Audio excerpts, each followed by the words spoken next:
Welcome back to the Doomsday Clock, where today we'll be discussing the 2022 series Moon Knight. My name is Eric, and I'm as always joined by my co-host Jack. Hello, I'm Jack.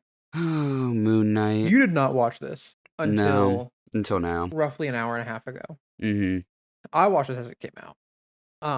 We're in the phase where I don't think you've seen most of the shows. Yeah, no. Now, have you seen any of the shows? The movies I would tap in for, but the shows, no, not really. Yeah. Okay. Besides like Loki and WandaVision. Yeah, you watched Loki, you watched WandaVision, and you saw Loki. I think Loki season 2 is the only show you've seen from this. From the next phase.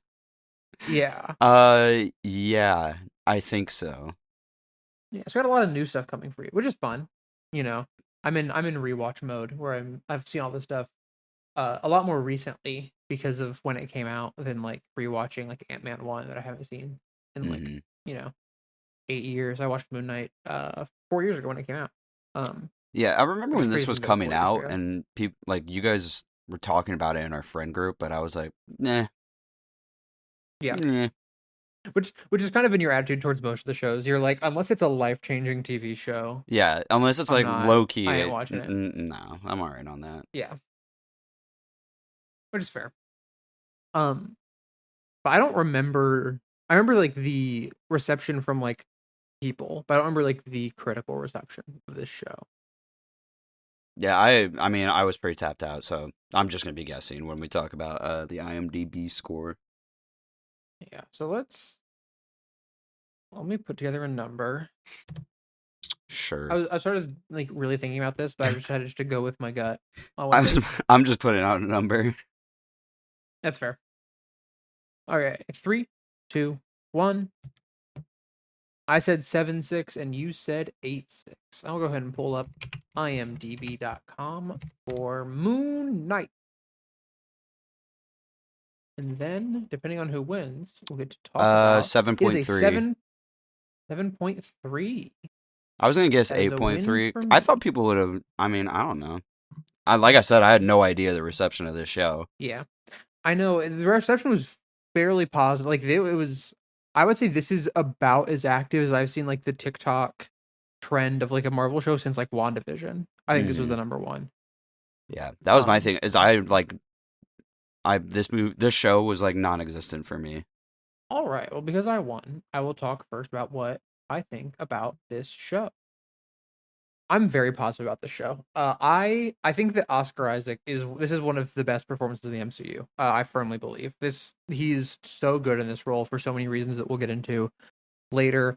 I think that there's a lot of really cool stuff in this. I think that it slows down a bit. I think the pacing isn't perfect, but when this show is good, it's very good. I think that the last 2 episodes have very high highs and a couple low lows.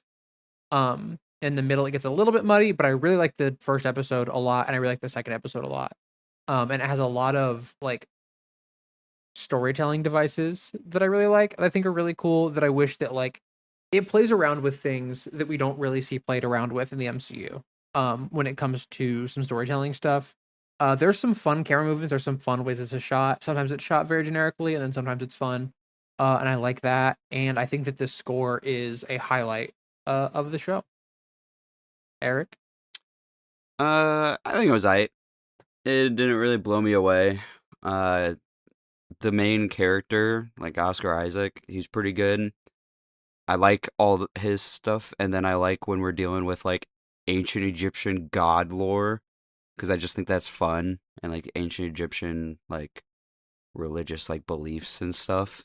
I think that's fun. Mm-hmm. I think the plot of the show is pretty rough. Like the main story is kind of all over, and it's kind of like basic. So I don't know. I just thought it was gonna be weirder going into it. Yeah, but it's pretty basic. But like I said, anything with the main character or with like the god stuff, I liked. So I really liked the second to last episode of the show, and I also liked the second one, I think. Mm-hmm. Yeah. And the first one was pretty decent, but like, and it also just kind of it kind of devolves a little bit in the end, I think too. But Yeah. no, there is some fun stuff that it does. I do like some shots it does. I do like, uh, I mean, like you said, the music is pretty good. But yeah, it's fine. It's all right. It's fine. I do want to go ahead and get the disclaimer out of the way. After the trailer for this show came out, I was like, this guy looks awesome, and I read a whole bunch of Moon Knight comics. This show is not like the Moon Knight comics. In a way that is very upsetting to a good number of Moon Knight fans, partially including myself. So much as I do enjoy this show and like this show, it is hard to be like, yeah, this is like a Moon Knight show, and I'll talk about some of those differences as we get into it. Um, but it is a very, very different thing when it comes to the character of Moon Knight. It kind of merges some stuff, makes some new stuff up, and it's weird. It's a very weird like rendition of this character. It's like very MCU original, which is strange because I think you could have done classic Moon Knight in here. But also as someone who's read some of the first Moon Knight comics, I'm glad we didn't go that full route. But if we would have gone the way of the like, we couldn't have gone the way of the 2021 run because that was not out by the time they were writing this. But it's very good. If you want to read, if you liked this show and you want to read Moon Knight comics, the 2021 run is very good. Yeah, I was about to say you But don't. There's a fairly large chunk of the show where you don't see Moon Knight. I guess are we talking spoilers now? yeah, we'll go into full Okay. spoilers. There's a fairly large chunk of the show where you just don't actually see Moon Knight, and then by the end of the show, he's like done. Besides, like, you know, like his other Yeah, personality, but it's a it's a very weird. So here's the thing: when the Moon Knight comics started, he did not have dissociative identity disorder. He was just like playing different characters, himself. mm, And that now it has evolved into this DID type of thing, right? I think that doing DID in the MCU and like how they do it is a great storytelling device and all this kind of stuff. It is weird to start out with this very antagonistic relationship between Khonshu and Mark. mm-hmm. They've never been super chill, don't get me wrong. But starting them out as a like Mark hates Khonshu and all this kind of stuff, and we kind of get like Mark backstory later, which is kind of like I wish that we would have gotten this show a little bit. It's a very weird Like you wish we would energy have to come focused into the more show with. on like the origin, maybe, and Yeah, because I was like gonna say by the end of the show, it's like he's done. yeah. It very much this show very much puts them into a box going forward of like, well, we want to do the character of Moon Knight, but we can only use full spoilers. We can only use Jake Lockley, but like that the kind of the strength of Moon Knight is the differences between Stephen, Mark, and Jake, Mm-hmm. and so it's just a very strange thing. It's a very strange idea for like a season one of a show. Like if this was like a season two finale, that's Yeah, one thing. But we'll talk about it. yeah. We'll get into it with the finale. But we start out with episode one, the goldfish problem, where Ethan Hawke puts some glass in his shoes. Yeah, I wouldn't recommend doing that. That probably is Me not neither. good. Um, but then we get every day I wake up. I like this track a lot in this episode. Mm-hmm. It's very cool. It kind of became a Um, little iconic too from this show because this is a song I it knew did. from like TikTok or whatever. But Yeah, yeah. This is a big deal. Steven goes into work. Donna is mean to him. which Steven's British, Um, just pointing that out. Steven's British. This is a cool acting thing that I'm going to call out. During the first episode, when the first episode aired, there were a lot of complaints online that Oscar Isaac's British accent sucks, and that it sounds like an amalgamation of a whole bunch of different British accents. And we learn later in the show it's because he's not British. Yes, That's cool. That is a cool storytelling thing that is just like I also there's a kind lot of of little clocked things that like that because in this I couldn't tell show. if he was British or Aussie for a second, Australian. Yeah. It's like a very strange amalgamation of accent, like of different like regional accents. It's a very cool choice to do. Um Yeah, and then Throughout this first episode, he didn't go ahead. throughout this first episode, we get tons of shots of reflections. Mm-hmm. Like we get like shots of puddles, and like the camera moves like up through them. It's very cool. Um, Shots of puddles, mirrors, glass reflection. It's very. I think it's cool, like foreshadowing to the end of this episode. I really like that bit. Yeah, no, I like the whole because they do it throughout the whole show. Is they Mm-hmm. play with reflections a lot, and I think that's a cool idea for this kind of show. Yeah, Um, but yeah, he clocks in for work and immediately gets bullied. Um, yeah. His boss is very mean. and they won't let him be a tour guide, even though he's clearly autistic about Egyptian stuff. Yeah, he's so clearly knowledgeable about like Egyptian stuff. Like even later, and I think in the second episode, when Layla's in his apartment and he just has like all these books about like Egyptian mythology and this kind of stuff. And it's like he's obviously knowledgeable about this. He's just like a little bit awkward Mm-hmm. and like anxious. And so his boss is so mean to him. Yeah. And the security guy just refuses to learn his name. That's just like poor professionalism. Mm-hmm. Uh, and then I don't know if there's anything else that really happens here. I forget. He talks to a golden man, Oh yeah, and then he lays down in bed and stays awake. yeah. He's gonna try and stay awake forever. Yes, because he has bouts of sleepwalking, it seems. Mm-hmm. Um Based on the context clues we are given, but then he falls asleep and he wakes up in a field with a broken jaw. Yeah, Scary. I do I like like that. it. Just like everything can just change suddenly, just because we're following Steven's perspective. The way that this episode only follows Steven's perspective, Mm-hmm. and like if you go into the show knowing nothing about Moon Knight, you're so confused. And that's I think a very cool thing to do in a first episode. Mm-hmm. And I love the shot of Khonshu behind him in this.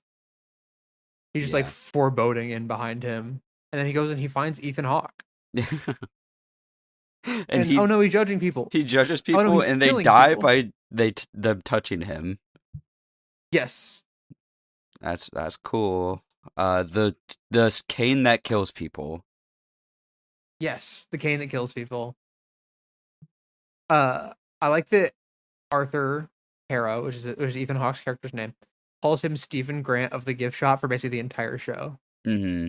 It's a very funny bit. You have Khonshu saying, "Oh no, the idiot's back," and then he starts running. He's running away. Yep. And then he gets in the car chase or whatever, and then he blacks out and he Mm-hmm. comes back covered in blood. He's come back covered in blood. He's like, "What's going on?" And he blacks out again. And he comes back with like a gun, and he goes, "Ah!" and Mm. drops the gun. I feel like And everybody's seen Khonshu that is, shot. That was like in the trailer or something, I think, too. I think so. Yeah. Khonshu's mad, or this mysterious voice is mad. You know. Um, Well, I didn't really know and what was going then on. I mean, I assumed that was like his god, whatever stuff, but like, yeah, I also you don't was know a what's going little, on. nah. And then he wakes up back in his bed, and he goes, huh, "What a dream I just had! Mm. What a dream!" But I love that he notices that something's up with the goldfish. I know. I like that little detail, It too. it's such a good character choice of like, no, he pays like he's awkward, he's anxious, but no, he notices something's up with the goldfish. It's Mm. like it's a different fin. And then this is one of my favorite things that this show does while Steven's still figuring it all out. He goes to the pet shop and she says, "As I told you yesterday," Yeah. And then because she doesn't realize. he's like, wait, what? And he's so confused. And then he goes, "Oh no, I have a date." But he accidentally stood up his date. Mm-hmm. It's so sad. Well, he was very confused as to how, like, that he had the wrong date, but I'm also like, dude, you have the date on your phone? This is Yeah, but kind like of I don't wake up every day and go, "Wow, today's Sunday, August 9th." You know? it's kind of embarrassing though, like the whole day. I mean, maybe. Or maybe He like also text your date or call them or something beforehand. I mean, they Yeah. did establish it, but like Yeah. maybe just like a hey, Um, is this still on? But hey, we still doing this? And she's like, it's the wrong day, bruh. And he's like, yeah, oh. yeah. And he was also And then said he was vegan earlier, and then he eats a steak. yeah, that's an important character moment. Yeah, it's sad. Steak time. Steak time. I love the bit of him like, how would you like it cooked? Good. Just Yeah. good. Just hmm he's just so defeated, man. And then he goes home to his apartment, to his flat, if you will. Parentheses British. Um, and he starts putting together clues. Some things seem off in his apartment.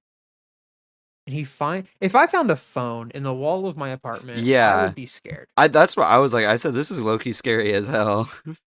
This is so scary. And then he's on the phone and there's a voice on the phone. She's like, "Mark, it's you." His delivery on "Why did you call me Mark?" Great. mm Yeah, I was gonna Fantastic. say this episode is like mostly Oscar Isaac, so it's pretty Yeah. decent overall. Yeah, this is I think one of the strongest parts of it. Like when we're talking about like the strong parts of the show, it's a lot of the character of Mark and Steven. Like those two characters interacting with each other. I think a lot of that stuff is very strong. hmm Um and Oscar Isaac's performance sells it. I mean, you have Oscar Isaac in the mirror, jump scare, like all Yeah. of that. The elevator sequence is so sick.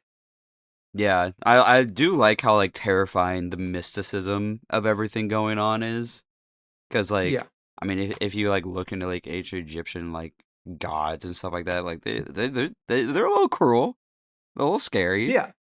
They're quite scary. So I like Uh it. I like the scary god magic. yep. Especially when Steven just doesn't know what's going on. And so it's Mm, all even more like mysterious. And then he gets on the bus, and then I love the bus driving by. You just see Khonshu for a yeah. second, and then Arthur's on the bus, Ethan Hawke, hmm and it's so like, dude. If I'm Steven, I'm terrified. Like Yeah. it's because he's like that guy was in my dream. What is happening? Yeah. I feel And bad then for Steven when Khonshu's mean to him though in this I episode. know Cause he doesn't know. you don't know what's going on. You guys are being mean to him. And same with Mark He later on. does He's not like, know. "You got to give me full control right now," and he's like, "I don't want to."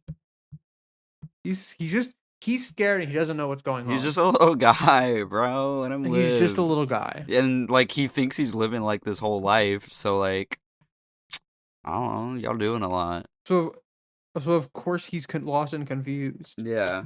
What do you think of Arthur's monologue here to Steven? About like how like the scales and stuff like that or whatever. Yeah, I mean, I just wrote down. I think this is a cool scene because I like that. Like he does the scale thing to him, and he's like, "Oh my god, what are you?" there's something messed up. hmm What's up, man? So Your scales are in chaos. I like that. I think that's cool. Um, I don't remember much else what was said here, but It's kind of like it's just Arthur explaining his whole deal of being like, we judge people before they commit the crime and deem them unworthy and they die instantly. that's lame. That's stupid. It is. I love, and we'll get into this later. I love his conviction though. Arthur's like, he's so committed to this cause, and I think that's a good thing in a villain, especially like later when Yeah. Amit shows up Well, and he's like, "Dog, you gotta kill me." I think that makes sense for like him since he was previously Khonshu's avatar, because like Yeah, Khonshu's all about vengeance. So then he's like, well, then why are we even letting them do do the crime at something? all. Yeah. Yeah. So. He's trying to Calvinism people basically. hmm Um, and we get Avatar: The Last Airbender mention, which is awesome. We love that. I put Avatar name The blue drop. people, the blue people, no, like the anime one. That's a funny joke. Um, and then there's a shot where Steven keeps walking forward, but his reflection is still there. Yeah, I like that. Cool. I also think it's funny And that he then like still clocks in for work. yeah, well, that's because if he doesn't, then Don is probably gonna fire him. Yeah. And then he goes Um, on his night in the museum little he does. He does have an museum arc. I keeping the jackal in the shadows This was really and cool. like I caught that too. it's it's really cool. It's a very good way of like there's a version of this show where we start with Mark and like cool Moon Knight stuff immediately. And then when Steven shows up, people are like, "Oh my gosh, this Steven guy sucks. I want to see more Mark." But instead this show spends 90% of this episode endearing you to Steven. Mm-hmm. So that when this scene happens with the jackal, you're like worried Well, I think also. this show, how the show endears you to Steven is you just are as confused as him when first Yeah. watching it. So it's like, Yeah. I agree with you, dude. And I don't so know what's going on. and so it keeps the jackal in the shadows because he also doesn't see it until he does see it. I think it looks sick. I Yeah. think this is a very good rendition of a jackal. I like it. And then in probably one of my favorite scenes in the show, he has the first conversation with Mark in the mirror. Yeah.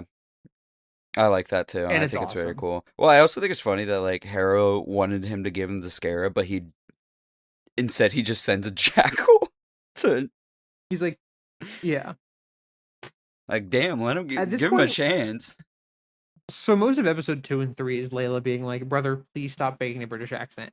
Do you think that Arthur is like, oh, he's like playing a part, but if I bring the jackal after him, then he'll snap back into the like the mercenary and Yeah, stuff? maybe. Maybe that's why. I don't know. I don't know. Or maybe if he just dies, then Um, it doesn't matter. Also true. Uh, I love. There's a part where it cuts. It's like you have all the reflections, and like Mark is there in the reflection. Then it cuts to Steve, and then it cuts back, and Mark is the only reflection, but it's still like the mirror going back and forth, like down. Mm-hmm. That's really cool. I really like that shot a lot. And then, okay, can we talk about the suit? Yeah, I think it looks cool. When the first trailer came out, there was a lot of backlash about the suit because they were saying it was over designed. That's because his suit in the comics for the most part is just like a white blob. Mm-hmm. I think if you're translating a suit like this into live action, the idea of it being like mummy I wraps was about to say is that's what I awesome. like. I like that it looks like It's he was a so mummy. Yeah. yeah, it's so sick. It's obviously in parallel to how Khonshu looks in this show, which is Mm-hmm. cool. Like I think this suit looks great. I don't disagree with people about the glowing eyes. I think that the glowing eyes, I'm not sure how I feel about it. I have to like watch a cut without the glowing eyes to really like come up with like a firm opinion on that. But I love how the suit looks. I love it like wrapping around him. Yeah. Like it feels like it comes out of the ground and wraps around him. And the track that plays during this is so good. Mm-hmm. And then you get the shot down the hallway where you like just hear what's going on in the room, and then it turns and he walks towards the camera. It's so sick. The ending of this episode is a height moment in aura, Yeah. and I love it. Yeah. I think it's pretty fun. He had the demon dog trying to crawl away. I thought that was Yeah, kind of funny. that yeah, like that to me, that's very Moon Knight. Like this is a very I really enjoy this. I like this first episode a lot. I think this episode immediately gets you hooked into like, okay, what's going on? Which is I think Mm-hmm. what a first episode should do. Yeah. No, I think it's a pretty fun. I like how like I said with like the Egyptian gods and magic. I like how terrifying and like uncontrollable it is. Yeah. I think there were some cool mirror shots specifically in this episode. I didn't care about like all the whole misdate like drama, but it adds to like the weird stuff, I guess. Hmm. And the ending does go hard. So yeah. Yeah. Episode 2, Summon the Suit. There's a really cool upside down shot when he walks to the museum at the beginning of this episode that I like.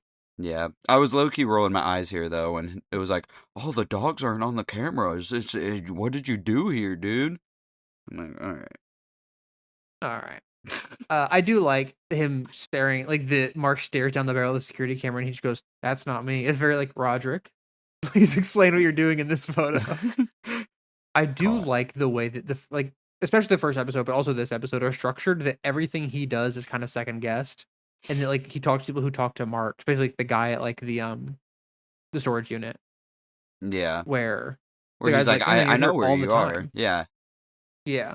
That's cool. I like it. And he finds Mark's military bunker. Yeah, I was like, I like that he finds this. I like that he finds where his other personality lives. Yeah, it's really cool. And then the acting against himself in the Yeah, reflection, yeah, it feels like two separate people. It's yeah. so good. I like It's the idea that like instead of doing like where like Hawkeye where it's like a mentor and like a new hero story, you know, they're the same yeah, person in the same yeah, body. Well, they're not really the same person, but they're in the same body. yeah, yeah. I think that's a cool idea. It's so sick, dude. He's such a sick character, and Oscar Isaac, I think, does so well at pulling Yeah. this Well, performance off. at this point, I was getting a little annoyed with specifically Mark because you were actively telling him to let go of his body, and Yeah, like you could without any explanation, like you could explain a little bit. yeah. The whole storage unit sequence of Khonshu like chasing him down, but we know that but we learn later that Khonshu like can't directly interact with him, so he's just trying to like scare him into giving Mark the body. Yeah. It's cool. It looks sick. I love how Khonshu looks. I love how he's shot and framed in these first two episodes as like this kind of unknown, like for at least for a while, as this like unknowable in the shadows god. Hmm. Because for Steven it's just scary. I I And I like that a lot. I like how it looks sometimes, and then sometimes there's just random slow mo, and then there's also Yeah. a random freeze frame at the end of this, Yeah. So I thought my Disney Plus glitch, but here you bring that up. and it So genuinely made yeah. me laugh out loud because it comes out of Yeah, that's nowhere. weird. I don't know why the random slow-mo happens. I think It's a the bit random strange. freeze frame on him like yelling is the funniest part because then it The just freeze cuts frame is away funny, and I really don't know why it happens. Um, because it it never feels like they needed happened. like point It three doesn't more happen frames. again. They needed like point 0.5 more seconds of footage, and instead they were just like, "Oh, just freeze frame it. It'll be fine." Yeah, freeze frame here. Yeah. That looks good. Yeah. Um, but then Layla shows up. Yeah, and she almost hits Shout out to him. Layla. Yep. She almost hits him with a bike, picks him up. She's like, "I tracked your phone." So plot hole closed as to how she found him. They go back to his flat. Um, she's like, "You have this scarab," and he's like, "You can have it, dog. I don't want it." The police appear. Steven gets arrested. They Oh just my barge gosh, in it's too. not the police. Yeah, which I was like, they just barged in. There's no way. I don't know, man. I don't know how many rights the British have when it comes to the police. Um, That's fair. he continues to call him Stephen Grant with the gift shop. It's really funny. Um, and then he steps out of the car. He falls out of the car.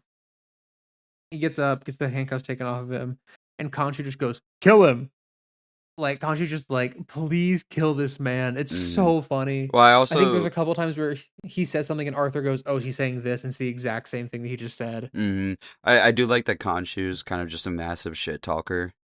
Mm-hmm. I think that's kind of fun. Uh, Dude, I love Khonshu in the show. yeah. And then, I mean, with Steven, I get that he's like an innocent guy, but he's also kind of like trusting a lot of people in this episode. He is. He's kind of just going with what happens. Yeah. And then immediately Harrow, like I know he's a cult leader, but he immediately is intimidating to this guy that is clearly out of the league of what's going on right now. Yeah, I don't know. You're a cult leader, I dude. really, Maybe welcome him in. yeah, I really like Arthur in this episode though. I think that this is one of his strongest episodes He's where he gets admittedly to like like, interesting to watch. Like yes, he's the way like Ethan Hawke acts as him is admittedly like kind of fun to watch. yeah, it's very like reserved, but like knowing he feels very knowing. Like he's Yeah. like the knowing knower, but he's like reserved in it, and I think it's a very good. Here's the thing. Let's be so for real. Oscar Isaac is out acting basically everybody in the MCU so far. Especially He since is he's the doing a Airbender. very well good very good job. This is if I didn't already like Poe in the sequel trilogy of Star Wars, this is where I would be sold on Oscar Isaac, right? Like he's just very good. I think that Ethan Hawke, especially in like episode 5 later, also puts on a very good performance, and I really like him in this episode of Mm. like, hey man, look, I used to work for Khonshu. I know what's going on. but look how happy everybody is here. Like, I think it's a great. I really like him. I like the I don't know. I think he's pretty like in the show overall because I think he kind of is just generic cult leader guy who wants He's to given kill a less lot to of work with people. later, Yeah. and that doesn't help the performance. I Yeah, just think the idea of him being like, I just want to bring back this god so she could judge people is like, all right, so now I know everything about you. You know, yeah, it doesn't leave much to learn or explore. that's true. So I think it's kind of boring, but I like how he's performing. He's like I said, I think it's a big part of the performance, but he's just kind of fun to watch, especially specifically in this episode. I think I get annoyed with him later on, but specifically Hmm. now he's fine. So, Yeah. and then Steven is I a like grade A questioner about how all this he works. is. Love He's that. the Riddler. I love that Uh, he's I questioning love everything. Conch. Like Steven's questioning things, and Conchu's just like lurking on the roof Yeah. in the background. I love putting a fully CGI character blurry in the background. Yeah. Like that's cool. But I love he's the questioner, and he also just kind of doesn't vibe with the idea of pre-punishment. Yeah. Because well, I that's what I'm like saying. that even He's like questioning it. He's like, but that's just stupid. What about like kids and yeah. stuff? It's I started right on the specific line. You're all into killing children. Maybe that's just me, but I kind of draw the line at child murder. Yeah. Like I think obviously by this point you're already endeared to Steven, right? Hmm. But you might be thinking like, oh, he's just like he's so much of a pushover. This right here, like you get the like, oh no, he still has like a line. He still has morals. He's not like a physically strong person. But like he's gonna be like, yeah, I don't think that I vibe with the child murder, actually. I'm gonna speak up here. I'm gonna say something. And I like that a lot. Because they could have had him say nothing Yeah. and be like, I mean, I guess, but I like no, that he has he like integrity. fundamentally just stands his ground right here, and he's like, no, that's stupid. That's not how it should work. Yeah. And then I also just like that Steven's the main one in control, and everybody kind of has to deal with it. Like Layla has to deal with it, Khonshu has to deal Yeah. with it. They I all think just want that's to talk to fun. Mark, and Steven's like, no, man, I'm in control. Yeah. Uh and then so Layla shows up here and is like, I have the scarab. And then they're like, let's get out of here, let's run. I do like that she comes back for Steven. That even if she's like mad at Mark, she's like, I guess on the off chance that he's not trying to fool me here, I'll go get him. Like it's Hmm. like I think that's a thing for her character. And then the reveal that she can't see the jackal leads us to some cool fight stuff later that I like. Yep. And I like that she Um, also like when they're running away, like she's like yelling at him to put the suit and like summon the suit and like yelling at Mark, and then she locks in and is like Steven because that's she's like, okay, this might be for real. yeah, I think this is kind of the part where she accepts the fact that he is Steven. Yeah. I think for like most of this episode, she's like, okay, Mark, I don't believe you. Yeah. Stop playing this character. This is the part where she's like, oh, wait a minute, no, he would have summoned the suit by now. Yeah. This might be legit. Hmm. There might be something here. Um, and then I love that it's like summon the suit, and he's like, I don't know what to do, and then he falls like out the window, and Contra just screams, summon the suit, and then he just lands as Mr. Knight. I like how this one looks. The suit Mr. is Knight, clean. it's hard. It is a very good. This is. I don't think anybody complained about how Mr. Knight looks. Like this Hmm. is a definitive look for this suit. Even if the idea of Steven being Mr. Knight and Mark being Moon Knight is an entirely new thing for the show. It is or Um, isn't? I believe it is. Oh, Like okay. that's like a new thing for the show. Mm. I think it works well in this medium to be able to tell who, like, for more casual viewers who are on their phones while the show's playing, be able to tell who is who. Yeah. Like going back and forth. It's a fun thing. Yeah, I was gonna say I think it's Um, just a neat little visual thing to watch. yeah, and that means we get Mr. Knight in this show because otherwise we probably only would have gotten the like Moon Knight suit Hmm. because Mr. Knight is very much like a later Which personality one do you like or a later more? idea. Which suit do I like more? Yeah. I don't know, man. I They're just like think both suit like. man, that is actually a Let me see if I tougher can question I find thought. the. I Let me see if I can like find the mist. I like the actual suit, like the tux or whatever look of Mr. Knight, but I like the idea of him looking like a mummy in the Moon Yeah, Knight suit. And I like how the hood looks on the Moon Knight suit, so I might like that one a little bit more. yeah. I'm gonna send you this panel from this comic that this is from the 2021 run of the Midnight Mission comics. Um, this is Mr. Knight aura farming. Oh yeah. Welcome Like to the it, Midnight Mission. My name is Mr. Knight. yeah. Like I think that the Moon Knight suit looks like I like how the Moon Knight suit looks in the comics. Like it obviously it plays a lot with shadows in a very fun way. Um, Mr. Knight in the comics is just or I okay. Moon Knight is an aura farmer. Yeah. Mr. Knight is aura farming at any given moment, and Mm, it's awesome.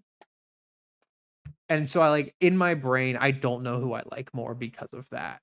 But in this, I really like how the Moon Knight suit looks. The hood looks so good. The mummy wraps. I love the crescent darts on the chest. yeah. I might be a Moon That's Knight fan, fun. so I might for that suit. He's really good. It looks really good. Um, and then Steven hits the why I oughta. He's getting The his shit rocked. he is. He's getting rocked. And then I love. Talk about good characterization for Steven. What makes him be like, I can't do this, and Mark has to take control is the idea that other people are going to get hurt. Yeah, and so he's like, "All right, Mark, it's your turn now." And then, dude, the switch over to the Moon Knight suit, the track that comes in, and you just immediately tell, oh, Mark's an expert. Like he's been doing this. It Mm-hmm. goes from the like rookie hero to he's running along rooftops, jumping from building to building, awesome track in the background, and then he impales it on the spike. Yup. Yup. Pretty It's cool. sick. And then We he, also get like the cape billowing behind him. There's not a lot of capes in the yeah, I was about to say, MCU. I like the cape on the suit. Mm-hmm. That's another thing. The crescent cape is very cool. Um, and then we basically get like Mark pleaded with Khonshu. Like, Yes. I oh my gosh, I love Concho in this episode. I love him teleporting around. And like whenever the camera moves, then he's in the next frame. That's so cool. mm, Um I like the Mark and Steven conversation too, but the Mark and Concho conversation is quite good. Gaslighting King. yeah, exactly. And then you want to talk about this transition that happens here? Which one? I'm looking at Khonshu it. walks past the frame and the ribbons of his like cloak turn into the curtains in the like room that Mark is in Egypt. Oh yeah, that was pretty cool. That's hard. Mm-hmm. Why like that doesn't happen for the like, nothing like that happens in the rest of the show. Yeah. It was sick. And I don't know why Oscar Isaac isn't only boxers in the ending of this Yeah, and why episode. is he like hardcore drinking? I'm not mad about it, but like still strange. I didn't. I was like, did he teleport there? Maybe. I don't know, man. I think this episode's pretty good. I like this episode a lot. Yeah, I do. I do too. I Um think it's pretty good when it's like talking about like Steven struggling with his sanity and being yeah. haunted by an ancient Egyptian god. That's pretty fun. Yeah. It leans into the like there's not a lot of like horror. Like I wouldn't say this leans into like the horror aspect of the show because I don't think there are really horror aspects of the show. But if there were, this is like the minute that like we get it, and I think that's fun. Um, Like I said, I kind of and I roll like my it a eyes lot. at like the beginning when it's like, "Oh my god, it was you." There's no dogs on the camera. Yeah, I don't know. I think that trip's kind of lame, but yeah, it's fair. It's fun though. I like this episode quite a bit. yep. Episode 3, the friendly type. Mm-hmm. Thank God Layla got that passport. We wouldn't get all this exposition. Right. And they're talking shit about archaeology here a little bit too. I was like, hold on. Hold on, That's archaeology's kind of peak. it is. I'm a It big belongs in a museum. history nerd, as you know. So Yeah, whenever we get some delicious history, autistic talk in these shows or movies or whatever, I'll eat it up. Yeah. But then Mark is running through Caro. There's a fight scene here where he's like, "Oh, I need to talk to that guy," but they stabbed him, and he fights him, and then Mark blacks out. Mm-hmm. What? And it's a chase Whoa. through Cairo. Shaky I think the chase is cam. fun. Yay. Shaky cam. And then Steven throws and goes, "Mark, don't kill him." Yeah. And then he blacks out again. And he is on a cliff with those guys to chase down. Mm-hmm. And Khonshu's like, "Take him to the edge of the cliff. He'll talk." And then he takes him to the edge of the cliff, and the kid just kills himself. And then Khonshu goes, I thought he "I talked. thought it'd talk." No. I believe he says, "I thought it would talk." Oh. Just fully on his, like, and I was like, not gonna lie, hard. Khonshu's kind of hard in this show. I can't lie. I love how he looks, dude. This is the first time like we see him like in full light. He looks so cool. Yeah. I agree. I think he looks cool. And yeah, I think he's funny. So Yeah. I wish he was in it for the entire show, but can you tell that I take some inspiration for how my gods work in D&D? yeah, From this I was version of thinking Khonshu? about it, but I was just gatekeeping it for me. Yeah. It's this version of Khonshu and some other things, but this version of Khonshu is evident in a lot of my more abrasive gods. So then they get Khonshu causes the eclipse. Yeah, he just at this point you're like, does the rest of the world just like not care anymore about any of this stuff going on? Here's the thing. I'm gonna be real. I think post Endgame, if things happen, you just go, "Okay, is my family still okay?" Yeah, then it's fine. But I'm talking about like Nick Fury. I know you're not on Earth right now, but like, yeah, clearly stuff is going on. You have a celestial that appeared not too long ago. You have another one that got yeah. You have a hand in the ocean. Clearly, stuff is going on. I'll tell you, the hand in the ocean will be addressed. Okay, that will be addressed. I promise. And how long? It's not addressed. It's gonna be a bit. Okay. But it will be addressed. This I don't think is ever. I don't think anything from this show, spoilers, ever comes back. Which is crazy. Yeah, you do raise a good point of it being like, "Hey guys, so the moon just moved." Yeah. Around the planet really fast. How does this affect the tides? Literally. People died to this, probably. Khonshu don't care. Yeah, true. But they weren't the travelers of the night. But I'm saying maybe the moon wasn't there anymore. Maybe we need a team put together at this point, because clearly stuff is still going on. A team of some, say like remarkable individuals. Yeah. Together they could do something that we never could. maybe we shouldn't have just packed it up. Maybe we should have packed it up. You're right. Anyways. But this is where they call together the useless ruling body. One of my favorite tropes. Yes. In things like this. Yay. Very irritating to watch, but also like they're supposed to be irritating to watch. So I would say this scene just annoyed me. I ain't gonna lie. I do like Oscar Isaac playing possessed Oscar Isaac by Khonshu. Yeah, I shouted him out too. I said he was doing very good. Them calling the goddess Isis, because you can't just drop Isis in the middle of a MCU show without like further explanations to try to change the pronunciation. Mm-hmm. Yeah. And then so, I mean, go ahead. I want to talk about this scene too, but go ahead. No. I was gonna move on, so you can go ahead and talk about this scene. Well, I like the set piece of being inside the Great Pyramid of Giza. I think that's fun. Yep. I like that. I think that's cool. All the gods just have avatars to do their bidding / watch, which I was kind of on the fence about that, but I kind of like that because they explain that like the gods have kind of taken a backseat for however long. So it kind of makes them feel like they're in their own realm, you know? Yeah. and not really like ever present, like omnipresent, whatever. I think Mm-hmm. that's a cool idea. Um, Mark is yelling a lot here.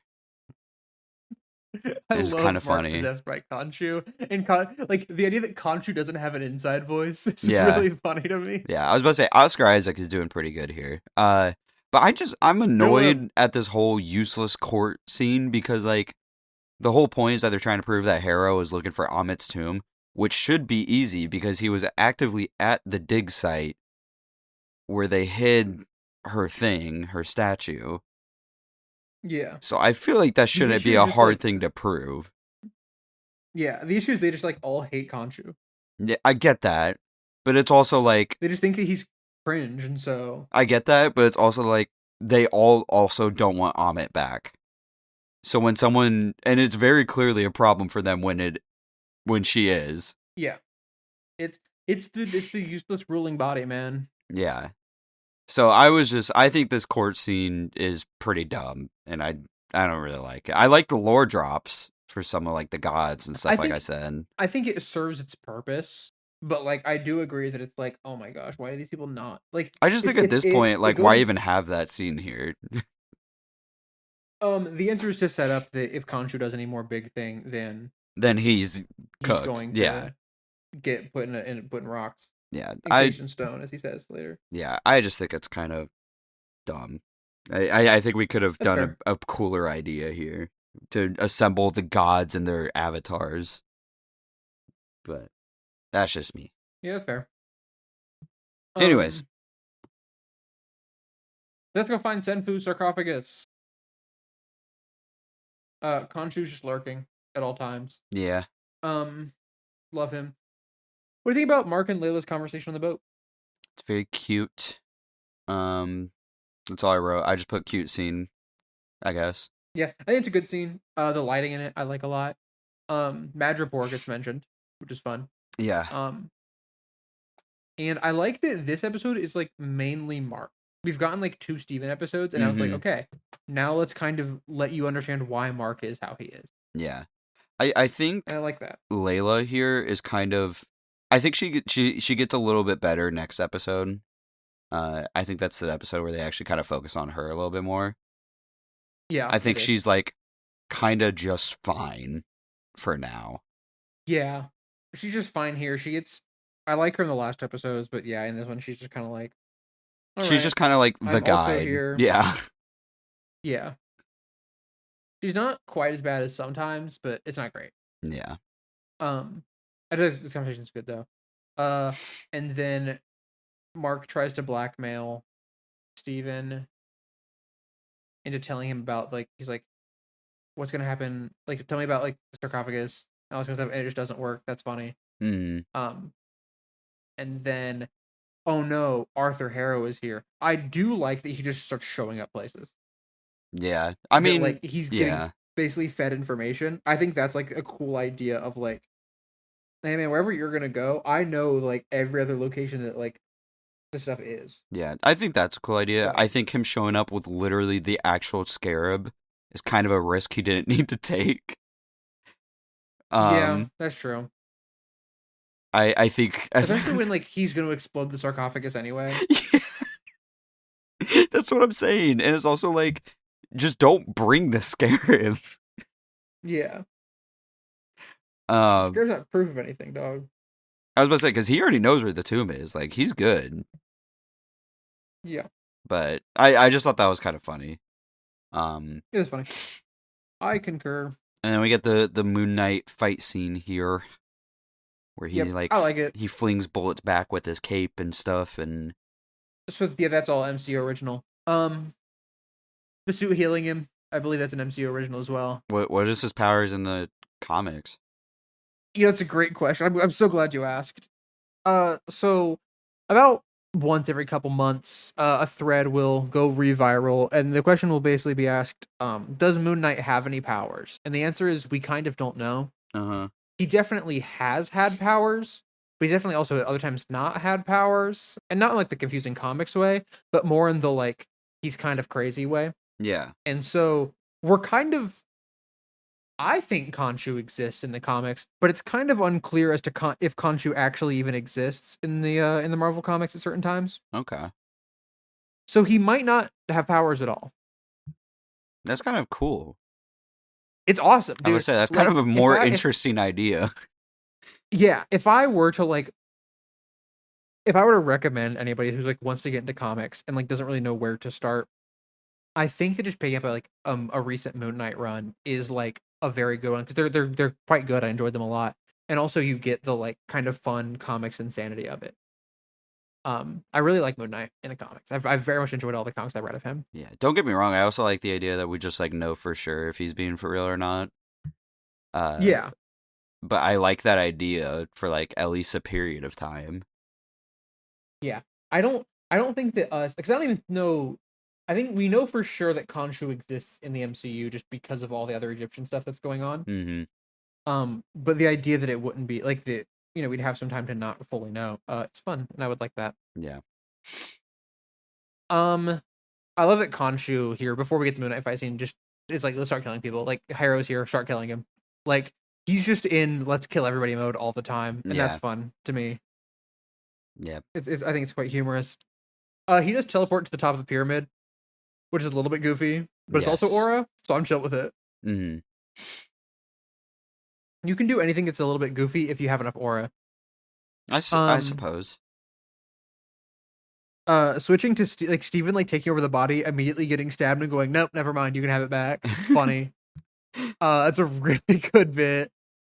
Um, I wrote and then TikTok I think here, that the, but I like, forget why. it's because Khonshu goes tick tock, because like Oh, they're on like a timer. yeah. Um, and then I think the fight ending is pretty good. I like the fight scene a lot actually. And then I think that Layla getting mad at Mark is fair. This is where Layla starts to be a character, and she's like, "Why are you just like shutting me out all the time?" And he's like, "I don't know, but I'm going to shut you out now."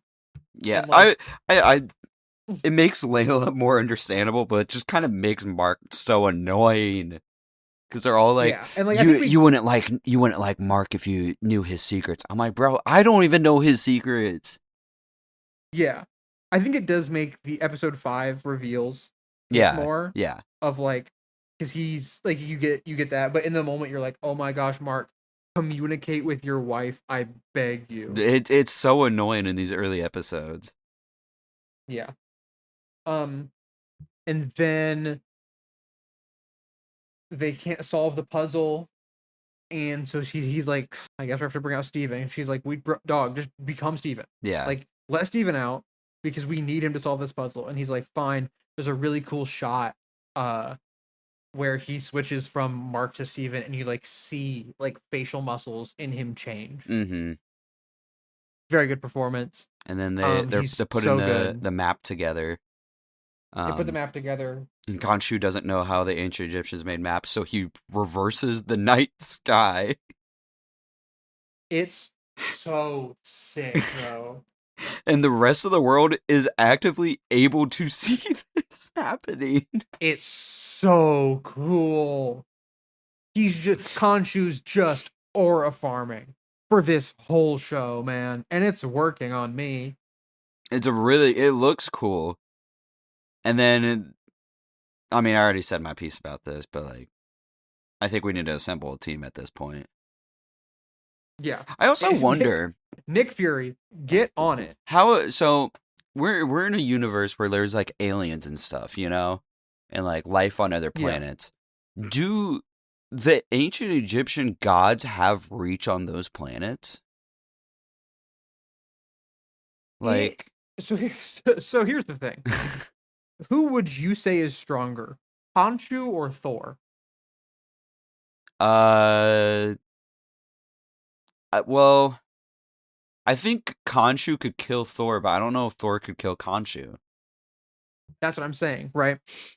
The kind of idea of gods in the MCU, Thor is like universal, right? Like he's like throughout the galaxy. People know of like the Norse gods. But I don't think that like the Egyptian gods are known throughout the galaxy. To answer your question, Yeah. it's just two different versions of gods. One of which is like, oh no, Khonshu is an Egyptian god in a way of like he is a god of Egypt, but Thor is like a Norse god in a way I of would like, oh, say, he's so an then do you think his alien. power only lives on Earth then, Khonshu's? I mean, Well, his power. So he's, I believe, the god of the moon. So I would say yes because I mean there are moons on other planet, but like he's not like the god of moons. He's the he's the god of god the of moon. the moon. Yeah, no, that's fair. That's a Yeah, fair point for Khonshu, but I'm talking about like, aren't there like gods of life or whatever in ancient Egyptian? yeah, yeah. So I think Isis is the goddess of, I want to say, life and magic. Maybe just life. Let me fact check myself. Isis, Egypt.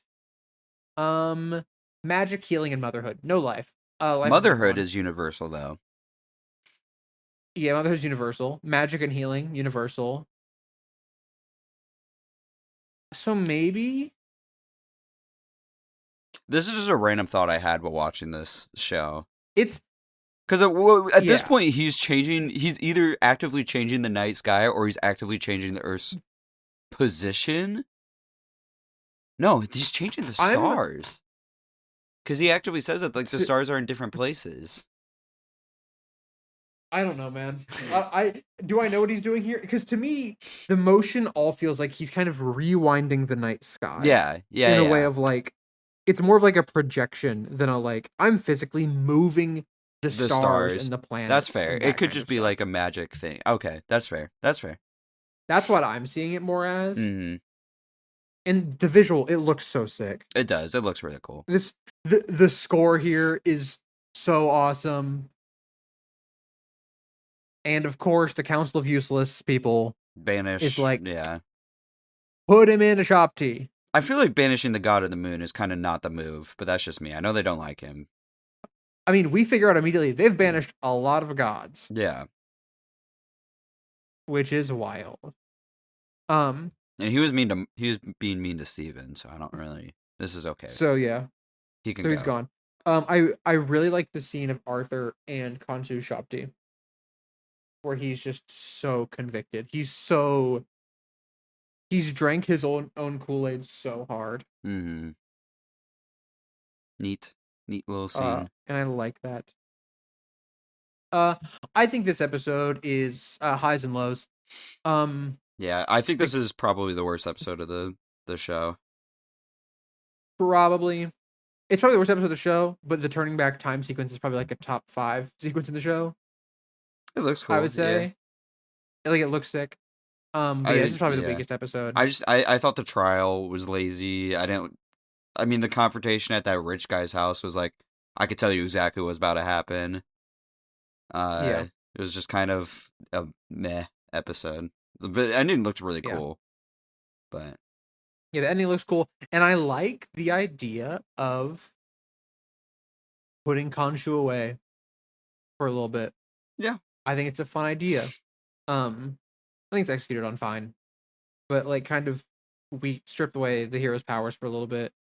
Um, I like it Yeah. because I think it also it shows that like, how big of a deal this is. That Khonshu's like, look, dog, I'm gonna get myself imprisoned because if Amit rises, it's Jover. Yeah. So I think that helps up the stakes. I agree. Episode 4, The Tomb. Why is this opening shot so good? Of which one? So Of this them is putting all it's like a the long Yeah, go ahead. it's a long take like down a hallway of the guy holding the statue, and then it like rotates and you see a whole bunch of other shop teas, and then he puts it on the shelf, and the camera doesn't cut throughout all this, and like you reveal all the other gods imprisoned as he walks out. It's like a really like clean long take I like how you that I'm noticed like, that, and I just said, "Damn, they don't really like a lot of gods, do they?" no, they do not. Um, Imagine we in Thor 5 we learned that like they've imprisoned half the Norse gods into little Yeah. Egyptian shop teas. Layla kills some guys. It's a fun little action scene to start with.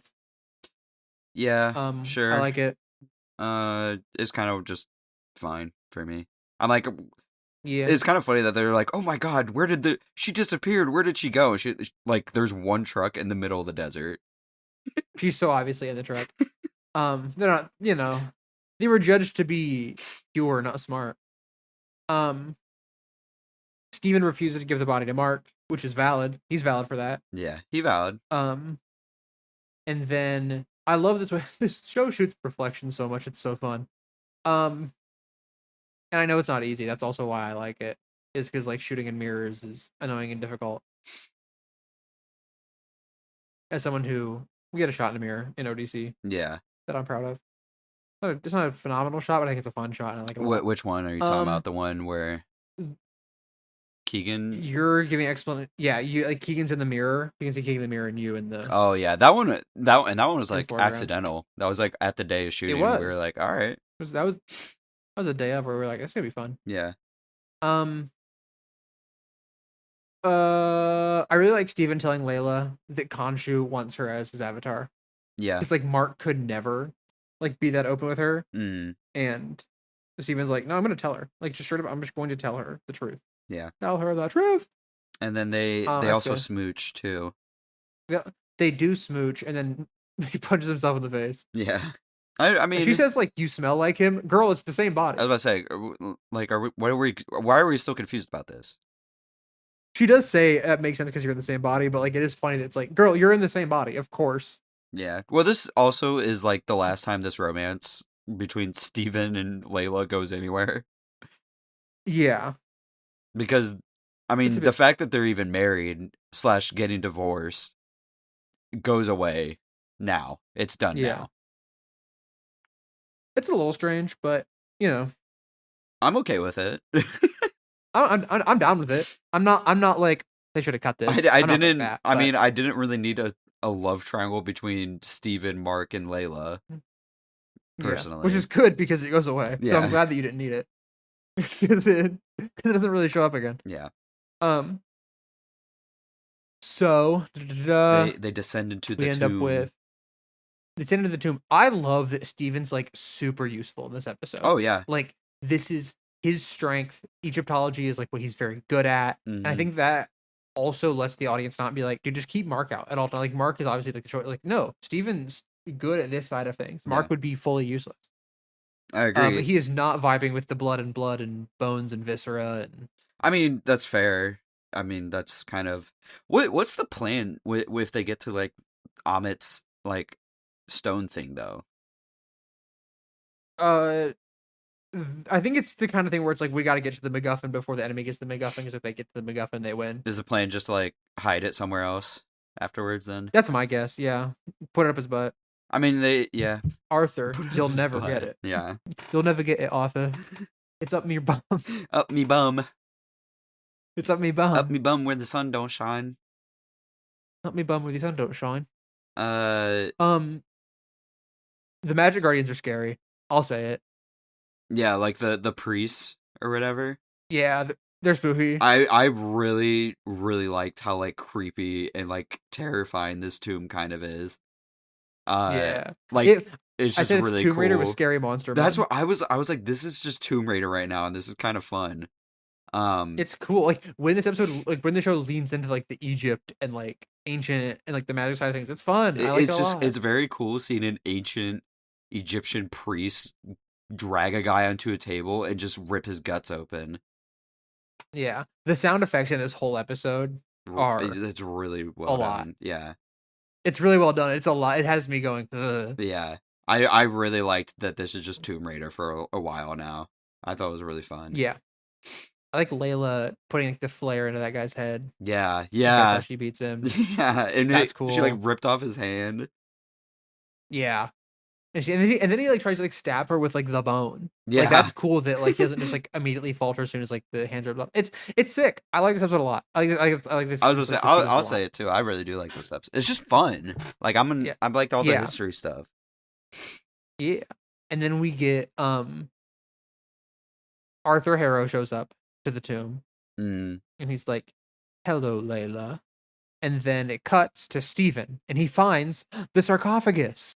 Yep. Of Alexander the Great. I like that. That's cool. Like Alexander the Great was like a Thanos name drop. Yeah. It was kind of funny. Yeah, it's fun because I don't think we found Alexander the Great's tomb. I think like that's part of the reason why that like this is him. Yeah. So that's a cool thing. And then this is the grossest hiding place ever. Yeah, it'd Um, be kind of funny this if like he did all that to the mummy and it wasn't there. it would be really funny. The sound. This is where I wrote down the sound effects here are real bad. Like Yeah, that's a compliment. Like it's very good. It's very well done. And it made me uncomfortable. yeah. Um, and then Layla gets told Mark killed your dad, and then they decide to have an argument in the tomb while they're actively holding the artifact. Um, You're expecting characters to act rationally when they would not act rationally. that's a fair point. But I'm also like, but the thing is that they've been acting like rationally this whole time about this stuff. Yeah. And when they're, it's just me personally, I get it. This is like when we were talking about like Peter Quill smacking Thanos. Yeah. There's moments when we need to lock in, There regardless. there almost we need to lock in, but sometimes do you lock in on everyone you need to lock in? This is fair. That's a fair point. But I'm also not actively You know? holding a Doomsday thing in my hand. You're not holding, yeah, the MacGuffin. That's true. Um, uh, the switch to Mark is really good performance wise. yeah. And then she's like, "Did you kill my dad?" And he's like, "No, of course I didn't kill your dad. Mm, I was there." And this is, from what I remember, somewhat comic accurate to like what happened. okay. Layla is a very different character, and it might even be the same. There is okay. I'm gonna go back in my mind palace. There is an archaeologist character who he is working with, who his partner, who I think is Bushman, kills, and then and he is entangled with that archaeologist's daughter, but it's not Layla because this comic was in the like 70s or 80s, Mm-hmm. and so she's more of like um a plot device than a character. Yeah. Because she's a woman in a 70s or 80s comic that starts with disclaimers about racial depictions. Interesting. Yeah. I Anyway, will say, I know Mark Spector has like a lot of secrets as a character. Uh, Originally I was like, oh, the big deal is that he was there when her dad died. That's kind of like whatever. But they do mention that the only reason they met was because he was trying to tell her. And that's kind of yeah, a cool idea. yeah, Because then that's like, oh, your whole relationship is built on the fact that he watched her dad die. Um, yeah. that's a cool revelation. I'll give the show that. Mm-hmm. That's a cool. I like that they point that out. Yeah, yeah. I think at this point, live Layla reaction is reasonable. You what? I was reading my I, notes. Sorry. I think that the live Layla reaction to this is reasonable to me. I agree. It's just That like he's for me, upset. I just get annoyed. Like I said, when we hold the Doomsday MacGuffin in our hands and we want to That's stand fair. still and talk instead of moving. Yeah. Uh, Um. and then and then Harrow shows up, And then Harrow shows up and and just I was about to say Mark is the freest kill here ever, and then he does get yeah. killed. So you did So not know this happened. no, I did not know he straight up died in this show. Yes. So he Because dies in episode 4. yeah, because then I just said, wait, what? Awesome, dude. I love this episode. And then the shot of him sinking in the water in the gold light, Very cool. it's cool. Mm-hmm. And then we transition into the 4x3 jungle movie. Yep. I was that's the moment I said, wait, what? Yeah. And he calls him Dr. Stephen Grant. I sat up. And then it's welcome to the psychiatry ward. I sat up. This is such a cool Very thing. You have like yeah. the Moon Knight action figure. Mm-hmm. Everyone like in this is like a different character in the show. Like everyone in the background and stuff. It's so I like that. cool. I like that a lot. The ending to this episode is very cool, and I liked most of this episode once we got to the tomb. Yeah, I concur. Very fun, and this Uh, this actually I it makes like it exciting from this point on. y- yes. I like Dr. Arthur Harrow. I love his like you shot me. Like him like putting things together. Yeah. Um Steven trapped in a sarcophagus, he gets him out, and then it's Hippo moment. Yep. Hippo jump scare. Well, not jump scare, but hippo moment. Hippo moment. This episode's good. This is a really good episode. Yeah, I like this episode. It's pretty fun. I don't think it's the best episode of the show, but I like it a lot. That's reserved for this next episode. So, Episode 5, Asylum. This episode rocks. I have probably the least notes. I do about too. notes about this I was episode, just about to say I have like very little notes about this episode. because it's just good. Yeah, it was just fun. Just straight up. It was just a really. I don't think we really watch. need to go scene by scene through this. Like, if you've seen this, like the show, you know this episode's good. Because like, it's back in the doctor's literally office, yeah. It's just the episode where we actually get answers and they give it to us in a fun way. Yes, it's you get answers and you get to it in a fun way, in a very character driven way, and in a it answers questions while simultaneously raising more. Yeah, and we actively of the what's going on with the with the asylum and stuff, with the asylum and all that. And kind of stuff. we're actively focusing cool. on the best thing about the show, which is Mark Spector / Steven Grant. Yes. So, and this is also this is such a a Moon Knight comic thing of at this point you're when you're watching this episode, there is the question of, oh my gosh, was any of what we just watched real? Mm-hmm. Which is so cool. Which this episode does a lot. Yes. Yeah, this episode's constantly on what's real, what's fake. That's so sick, man. This episode's so awesome. Mm-hmm. There's a couple of highlights. Tarwetta mentions the ancestral plane from Black Panther. I know. Which is a cool blink and you miss it tie-in thing that as I do connected universe, where sometimes they mention things that don't really matter, but it's cool. I will ask here. Oscar Isaac. Oh wait, was specifically that mention. So I guess it kind of depends on your belief in the MCU on which afterlife you get. Is that kind of the gist I'm getting? Yeah. I think it's Rick Riordan rules, yeah. So then every religion is correct. Not necessarily. No, because, we can't rehash the Eternals conversation. Yeah, I know. That's why I was about to say, hold on. Well, okay. Here's the issue. There's not a Jesus-themed superhero. Yes, this is true. So Christianity is not real in the MCU then. Statistically, Captain America mentions that there is a God. Yeah. In Avengers 1. Mm-hmm. I forgot about that. And Stephen Grant and Mark Spector is Jewish. Yes. But I'll give them the pass because they're so directly related to the Egyptian gods that this is the afterlife they were given, you know? Well, but it's not what they believe. Mark Spector is Jewish in the flashbacks. Yes. It's unclear if he's still practicing Judaism. This is true. Or if he even was before then. Mm-hmm. But you kind of, you know, it's like when you go to church with your grandma on Christmas. Yeah. It's just for the Shiva. Yeah. Okay. I get what you're saying. You're back to practicing for that.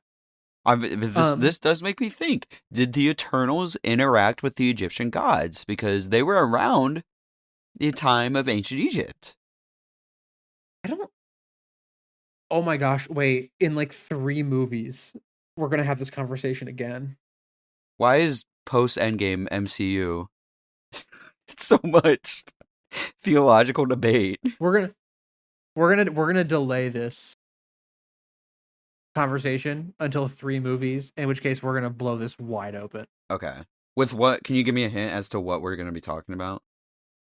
No, because when you watch the movie, let me be real. It's gonna be a long episode because the movie we're gonna talk about it a lot, in a bad light, and it's going to, in a presumably bad light, and it's gonna blow this whole thing wide open. Quantumania or something? What is this? Oh, okay. Never mind. You have the spreadsheet? Yeah. Yeah. Okay. We're gonna blow this whole thing wide open. All right. I'll put a pin in it then. We'll talk about it. And this is the longest pin we might have had for a minute now, actually. Yeah. A couple of highlights of this episode. Oscar Isaac is just acting off of himself for basically this whole Awesome. episode. Mm-hmm. And it's impeccable. He's very, very good. Mark remembering everyone he's ever killed is a very Yes. good moment. Love that. Um, I love, dude, the line read from Oscar Isaac as Steven, just I had a brother is heartbreaking. Um, all of the brother stuff is MCU original. That's not comics. I like That's that completely though. new to the MCU. I like the little Uh, that's rough, buddy. That you let your brother drown. yeah. His performance here is unbelievably good. Mm-hmm. Uh, and Mark trying to like keep Steven out of that room, the bedroom, is very good. I think at first it was kind Bushman is of mentioned. I think at first it was kind of he doesn't want Steven to see it, but it's clearly that he also doesn't want to revisit all that memories. Yes. It's it's such a good mix of like he doesn't want Steven to realize he's not the original, and also yeah, he doesn't want to see it either. I Mm. like it a lot. Bushman mentioned, he's from the comics. Um he's the reason I believe that there's the warning about racial depictions. Um and then dude, the scene of him becoming Moon Knight, of like Steven realizing that like they were never given a good deal by Khonshu. I'll keep it a buck though.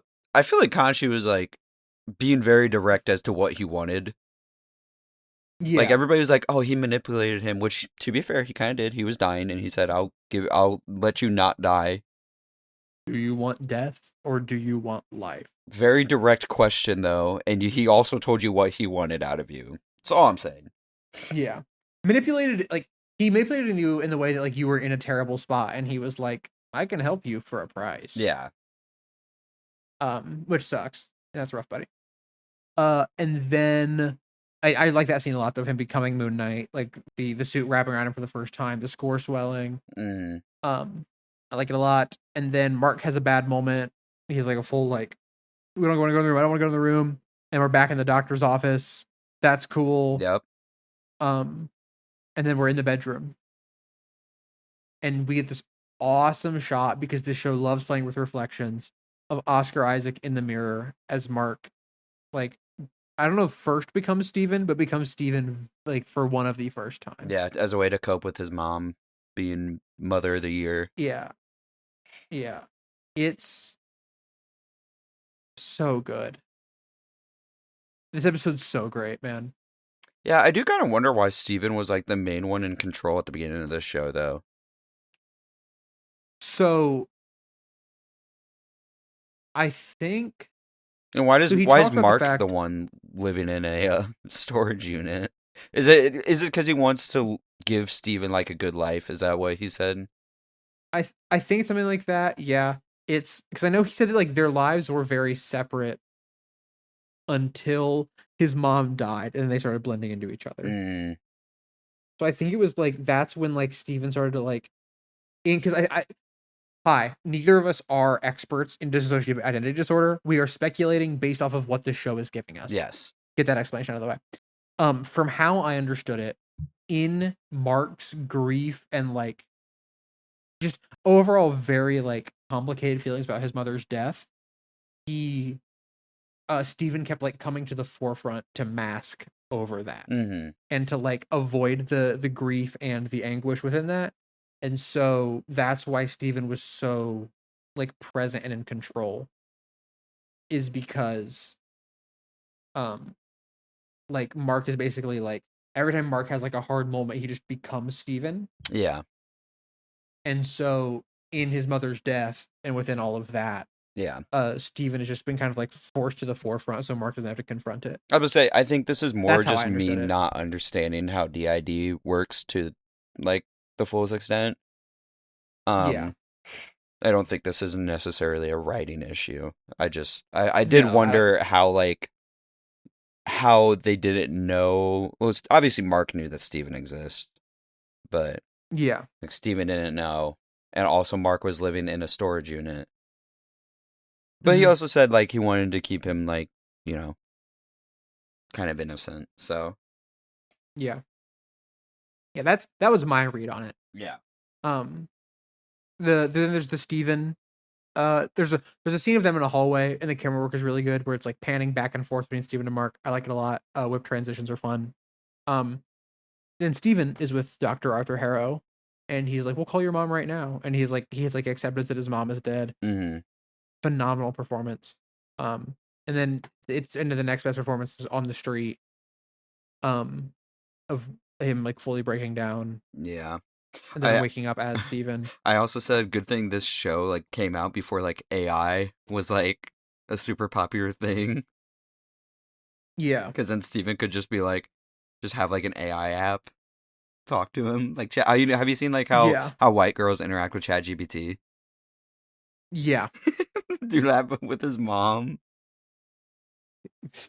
That'd be so bad, dude. And I know there's people who are doing that. I know it's yeah. I shouldn't It's have laughed bad, because it's dude. sad, but It's really bad. Yeah, psychosis. yeah. Um, And then we go back and to the boat, then right? yes, we go back to the boat, and the souls of the Duat begin coming out. The sound effects look really good. I like when this show is like, oh man, it's Egypt, man. It's desert. It's sand. It's scary. Yeah, and there's also a moment early in the episode where like some souls land from, like they come down from the sky, and that's because of something Yeah. that happens in the next episode, which is cool. Yes. Agreed. But yeah, and then the souls of like the people he killed came to drag him down or Yep. whatever. And that's cool. I like that. That's cool. I like Steven's moment of if I'm you, that means I've got this too. Mm-hmm. Of we kind of have to be one, and then like in them kind of accepting that a little bit, and then Steven goes off the edge. Bye, Steven. Steven, no. And then the scales balancing into the field of Reed's transition. Why do the scales balance here though? Why was Steven Uh, the issue? because it's so, okay. I don't know because the answer would be like, oh, because it's just Mark now, and like they aren't out of balance because like the two of them are in disagreement about things. They're out of balance, right? And now it's just Mark, and so now he's in balance. But because Jake Lockley exists, I don't know about that. That's why I But also I guess wondered, it's only shouldn't there. Jake be here? He is. He's in that other there's like a sarcophagus that's like that they don't open. Oh, you're right. You're right. You're right. That they walk past. But I guess Jake Lockley's heart isn't on the scales. It's only Steven and Mark's. And my guess is when Steven goes overboard, his heart is no longer on the scale. Okay. And so it's just Mark's, and so it hits balance and then Field of Reed. That's my guess. I don't I would say know. I think It's kind of there's more to not look answered in a into clean way. it, but as like a plot thing that's Yeah. not discussed, Yeah. I think it's immediately like a cool ending. Um, Yeah. but I did kind of wonder why that was even the case. But that's how the Yeah. episode ends, and like you said, it's a really cool transition. Really cool transition. Very big cliffhanger going into the last episode in Mm-hmm. a way that I really like. That it makes it feel like a show and not like 6 parts, like a movie split into 6 parts, you know? Yeah. Yeah. No, this is definitely one where I don't know if we really could have done this in a movie. It would have felt a I little, don't think so. specifically because I like this episode so much. This is like by far my favorite episode of the show. Um, Yeah. I think specifically because I like this episode so much, and I know this would have probably had to not have been as good as it was to be a Yeah. movie. This is a lot of stuff that doesn't make the cut is like the weird funky Moon Knight stuff. Yeah. Or Unless funky we Mark just and took less Steven, time to ancient unless we Egyptian. took less time to focus on the Harrow stuff. In that case, Yeah. I'm I don't know. down. This is But it. We don't get the same story out of a movie in no. this. Like there's no like we can kind of tell the same story, I don't think. Yeah. No, I agree. And then we go into episode 6, Gods and Monsters. I'll say it. Bad title. I don't like Yes. it. Um, What's the best episode title I don't like here? Asylum? Asylum's fine. I like the Goldfish I was about Problem to a say, lot. I I was can't just coming lie. back to that one. I like that one. I think the Goldfish Problem is probably my favorite one. Yeah, I agree. I also just like the simplicity of just the tomb. Yeah, that is good. But I think the goldfish problem's more interesting. Yeah, Gods and Monsters is the worst title though. Yes. We open with Arthur pulling the Shabti off of Mark's and Steven's dead body. Layla I gets guess I sad. gaslit myself. I thought he handed it off to Layla, but I guess I So did I. that's why okay. Nope, so did I. You're good.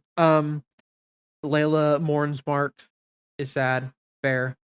And then she sneaks along with Arthur's crew. This is where Layla starts to like really be a character. Great.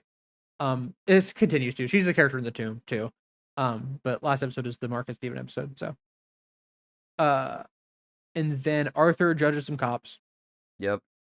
And those are the souls that showed up.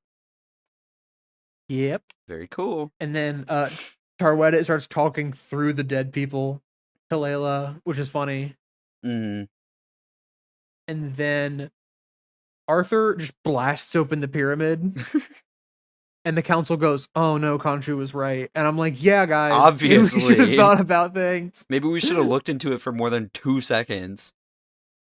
Instead of being like, I no, I love think hate he's relationship. chill. Love hate relationship with useless ruling bodies. Um, and then Hera. So okay, so then he summons Amit. Amit appears in her like crocodile form. I think she looks pretty good. Um, Yeah, I don't think the CGI is like she egregious or anything, so. no, Khonshu looks better, but Khonshu's design is just cooler. Mm-hmm. And then Harrow's like, I am unbalanced. You should just kill me dead. He's so pick me. He's so pick me. I do like how convicted he is. I think that that's good. I think that having a character here that wasn't as like in into it Mm-hmm. would have made it feel worse. Yeah. Even if he kind of like isn't great for most of the show. But you know, you get like a very convicted character in a way that I like. Mm. And we also now we get Mark going back for Steven out of paradise. Before that happens, Oh, did I put wrong timeline? Khonshu appears to Layla and immediately tries to recruit Oh her. yeah, you're And right. she's like, "No, bro, Steven hates you." And then he goes, "But only an avatar can do it." Like he just keeps dropping like, "Please be my avatar." Be my please.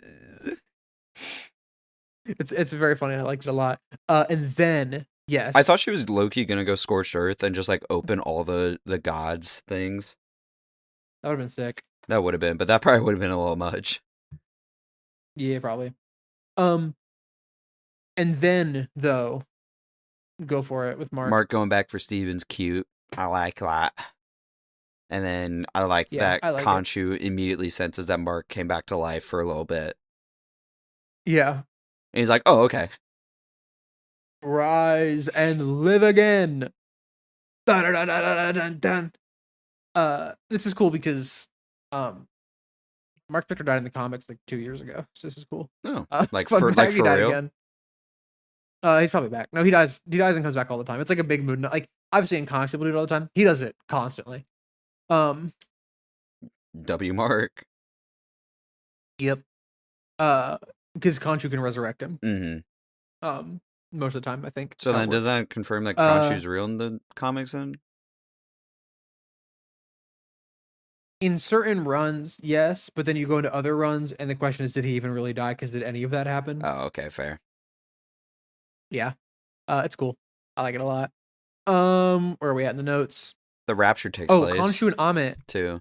Before that, Khonshu and Amit have like a mini tussle, Yeah, like a mini fight, and he gets his shit rocked. And while he does get rocked, I do like that we find like Khonshu's been pretty much like standing still and aura farming for most of the show. I do like that we get to see him like really move here, and like even though he does get rocked, you do like go, okay, he is like he's not about to like fall apart at any given moment. That's kind of fun. Yeah. And then he resurrects him, and then I like that Steven starts negotiating with Khonshu while the rapture is happening. Yeah. He's like, no, let's figure out. And I like too now that since Mark and Steven are like kind of one, that they're not like doing the whole thing where only one's in control like permanently. Yeah. Until they give control, like they both like give it back and forth. Yeah, they're very much the two have become one in a fun way now that they've bonded and the walls are down. And I like that. And then Layla goes, Tarwet it, and she just goes, so loudly. It's so funny. It's a good gag. And then this is a good performance from her. Let me look up her name. I don't know her name off the top of my head. Yeah, I'm not gonna lie. Initially, I thought she was kind of being weird with like her accent in like the first 2 episodes, maybe 2 episodes. I thought at least, but Mm-hmm. then she's been doing a lot better like as the show went on. Yeah. May Palamaway. Palamaway? Do you have a pronunciation? She looks great in the suit. Romanized May. Oh, wait. She has like great in the suit. But she has a performance here where she is being both Tarwetta and Layla in like the shadows Mm-hmm. and the light. Very cool. I liked it a lot. It's a very good performance. Um, she's an Egyptian Palestinian actress. Kalamawe, I think is how it's pronounced. Period. She ate. Kalamawe, maybe Kalamawe. She did eat. She's the first Egyptian superhero and Arab superhero in the Marvel Cinematic Universe. Oh Congratulations. yeah. Um, Which they point out in this episode. yes, and her fit is awesome. You are correct. Yeah. It's a good suit. So then the finale loses me a little bit. Yeah. Mark is getting his shit rocked like crazy, low key. Yeah. Oh no, I'm talking about the giant kaiju fight. I was also going to Um, talk about that too. Um, it's I don't like it. I don't I like don't the giant either. kaiju fight. I like the Moon Knight fight scene when he's fighting. That's good. Well, can the rest of the The world giant even kaiju see fight. like the other like can the rest of the world even see the kaiju fight? Because I thought we established I would only assume avatars can see their gods. no. I would assume no. Yeah. There's a really cool shot here though, where is running up the pyramid and Arthur's running down the pyramid, and like the shot rotates so it looks like they're like running towards each other on like a level That is surface. That's cool. I cool. I saw like that shot that. too. I like that. Um, I think that the actual like fight scene then of like Moon Knight, Mr. Knight, Layla, and Arthur and his goons is pretty good. Um, there's like a kind of horizontal fight scene of like Mr. Knight running through people How did he learn and to? fighting all of How did them, and Steven then learn to do all that? what? How did Steven learn to Because do all that? I know. it's all his body. I He's got the know. memories now, baby. And then the baton gets knocked away, and Moon Knight catches it. That's awesome. Yeah. That's cool. I'm okay with them changing to where he's Mr. Knight and he's Moon Knight, all just for that scene. Hmm. And then he goes back to Mr. Knight, beats up Arthur a little bit, and then he fixes the suit. That's hard. Yeah. That's hard. I don't even care. That's awesome. And then he gets knocked into like this like other room, and then finally the Moon Knight grappling hook appears. He has a grappling hook in the comics, and finally it gets used here. For one He once. grapples like towards Arthur to kick him. Hmm. It's cool.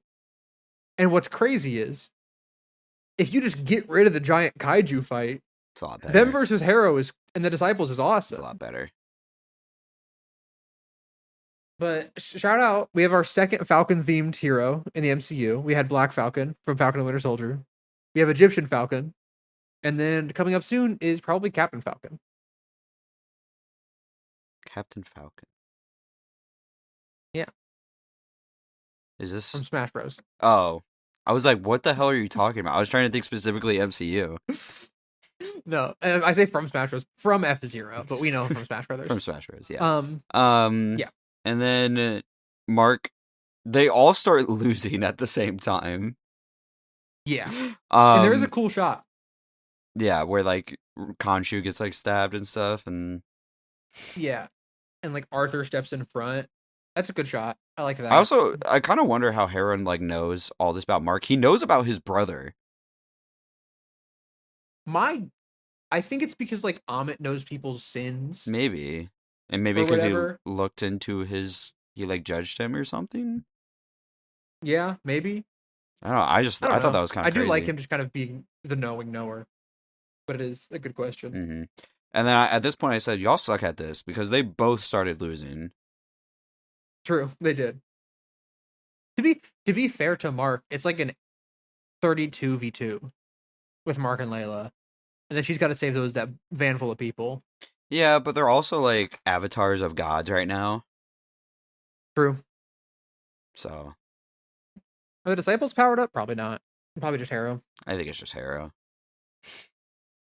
And then one last blackout. Mm-hmm. So some people really hate this choice. I think it's cool, and I I like it. I kind of don't like it. I like it because we already got like a big fight scene, and so like we could just have another fight scene, or we could have this moment, and I like it. It's My like a thing cool idea of is like, they were in a hard lose situation, and then we just we just do the blackout, and then they win. It just feels cheap to me. that's fair. I see it more of a like what just happened than a like we win, you know? It just very much read as, to me, it kind of low key felt like a budget moment. Nah, I don't. Not to me at all. To me, it feels very similar to like when Steven was getting rocked, and so he just blacked out into Mark But my in thing the first is episode. the god also started winning their fight.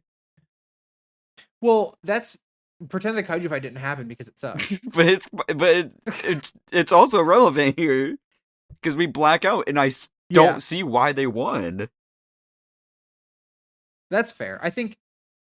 Yeah, the issue is that the kaiju fights happen. Like I think without the kaiju fight, it's like a very cool idea, and I see why you don't like it. I Hmm. just think it's a cool It like just, like I callback and said, also like thing going forward.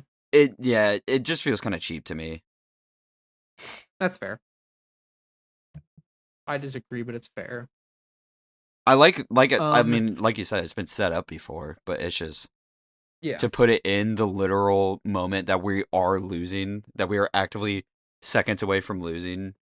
I don't know. But anyways, fair. Then they bind Amit to Haru's body. That's a cool thing. I like that idea of like this is how we're gonna beat her, is we're gonna bind her to Haru's body. Um, I do feel like I get why Mark and Steven don't want to kill Harrow while they stops him, but at the same time, let's wrap it up. it's she kind of was about to kill like Well, let's half also the people on the not planet pretend probably. that they didn't kill some of the disciples because they actively stabbed some of them. Yeah, So, like, like why are we? it's a weird time to go all high and mighty about killing, especially because like Moon Knight is a hero in the comics that doesn't care about killing. Yeah, which they try to shame It him in this show for killing so many people, Yeah, but like, it's it's an it's another one of those weird choices with the show that we talked about at the beginning of the episode, where it's like this is a very weird spot to do the Moon Knight show for the character. yeah, it's just it. Um, I don't know. I also thought it was kind of weird that he's like, you have a choice. You don't have to kill him, and then he just dies later, it's anyways. like But that's yeah. Um, I get it's just a bit wild. And then we're back in the doctor's office when he gets freed from Khonshu, yep. and it's like what? It's cool. I really like that. Hmm. It also just kind of And like then hard confirms that like the asylum stuff wasn't the real life thing that they were trying to pull yeah, off. yeah. So, Um, and then there's blood in the sandals, and he hits the later skaters. and then wakes up in his apartment. Yeah, then we call back to Every Day I Wake Up. It's good. And then the two fish in the tank. Has pretty good symbolism. It's very on the nose, but I like it. Hmm. And Uh, that's the end yeah. of Moon Knight. Whatever happened to Layla? I don't know. I don't know. But there is a post credit scene. I like this post credit scene. I thought it was pretty I cute. That was pretty cool. I adore this post credit scene. It is a shame we would never see him again in the MCU. I know, Um because he doesn't like Disney anymore, right? Oscar he does Isaac. not Yeah, like Disney anymore. No. unfortunate. Um the line he has no idea how troubled he truly is. The way that you can hear Oscar Isaac's voice, but he's doing a different accent, so you might not think it's him. Khonshu is fitted up I was about to say, it is kind of in funny a that Khonshu just has suit. like an infinite avatar glitch. Because, like, Yeah. respectfully, And he's a little messed up. he's in the suit, right? We finally get like a car that's like the with the license plate Spectre, which is cool. And he goes, I'll introduce you, Mr. Jake Lockley. The reveal that like all Moon Knight comic fans have been waiting for. And then Frank Sinatra gets needle dropped. It's a awesome. very cool. It was a very cool Awesome. ending. I like that we actually got to It's see the last personality or the next personality. I guess maybe not the last one. I don't know. it is the last. It's Jake, Mark, and Steven are the three. Okay. It's it's so sick, even if this is not truly really in character for Jake Lockley and how the character works, but it's fine. It's the MCU version. It's fine. Well, I think you'll the never show's see him again. So but we're never gonna see him again, so it doesn't matter. Um, this post credit scene's so sick. This post credit scene gets me so hyped. Like this is one of the very few post credit scenes that I know goes nowhere that I'm still like, this is awesome. This is so sick. Um, so uh, that's Moon Knight. decent finale. It was I'm mixed on it, but The kaiju fight stuff is balls, but other than that, I like it quite a bit. I think the fight choreography is pretty good. And it's kind of it's fun to see a hero at their peak. Like when comic fans think I want a Moon Knight show, part of what they want is the action of Moon Knight, like the combat of Moon Knight. Like it's the brutality of the Moon Knight comics is like a big thing, right? And so I'd like that in this episode we do get like a full action fight scene of him at full power. mm, Because it kind of sucks this is the only scene where we really get that. Um this show is weird. I like this show for what it is. But if you were to be like, well, you can have this show or like a more comic accurate adaptation, I would lean towards the more accurate adaptation. Like I would want something different. But for what this show is, I quite like it. I think the score is really good. I really like Oscar Isaac's performance as Mark Spector, Jake Lockley, Stephen Grant. I really like Khonshu in this show. I like Layla. I think Arthur is good for most of it. Ethan Hawke does everything that he can with what he's given. Um, it's just not exactly what I would want out of a Moon Knight show, but I think we could have gotten much worse, and I enjoy what we got. yeah, I think it's decent overall. It's nothing. It's not like mind blowing in either direction. Like it's not horrible. It's not great for me. Anytime we like are focusing on like Mark and Steven as characters and like the ancient Egyptian history lore, that's when the show's like fun and like we're having a good Yeah. time. I think the story and like the plot and like the villains are all pretty weak. And that's why episode 5 is the best because it literally is only focused on the ancient Egyptian stuff and Mark and Steven. Um, Mm-hmm. Oscar Isaac did a very, very good job. Um, and yeah, not super big fan of finale. I think it just kind of ends kind of suddenly too. Like we don't really get closure very much with like Layla and that. It does. Um, like we don't even know if she's still an avatar. She said temporary, but like Yeah, I you never do. know. I think that it's good that it kind of leaves it open if everyone to do a second season, but it also kind of sucks because we don't get the closure here because we're never getting a second season. Yeah. So I think as a season of television, it's pretty okay. Yeah. That's all I can I really concur. say. I enjoy it. I would love a season 2. Hi, if you're Marvel, if you're still listening to this and you're not upset about the fact that we've kind of been dogging on this show for a little bit of like an hour and a half, hour 45 minutes. I'll make the second season. Call me. I'll do it. Do it. Please. Do it. I want Call. a second season of the show and I want to do this. This is an MCU project that I'd love to jump into the world of Moon Knight. I'm surprised we even talked about this It'd be one for fun. as long as we did though, because I didn't really have too many notes compared to like other shows. It's just it warrants I think a lot of discussion. Yeah. I think that like a lot of the characters are just like fun to talk about and stuff. Yeah. Score wise, I don't know. High 6, low 7 for me. Let me pull up the spreadsheet. I think you get to Oh. give a number. So give me a hard and fast number. 7. I'm good with flat 7. Yeah. I think flat 7 is probably Yeah. It's a flat 7 where it's like it's got some good stuff. perfectly fine. Yeah. I mean, I could I'm gonna say that maybe drop it 70% of down. the show is good. Yeah, I could maybe drop it down to a 6, but like that's if I'm feeling mean, and I don't really Yeah. care enough to feel mean right now. Yeah. Um, When it's strong, it's very strong.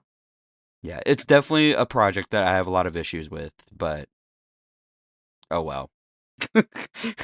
It could be fun sometimes But it's cool too. sometimes. Yeah. Yeah. So next week is the longest MCU title.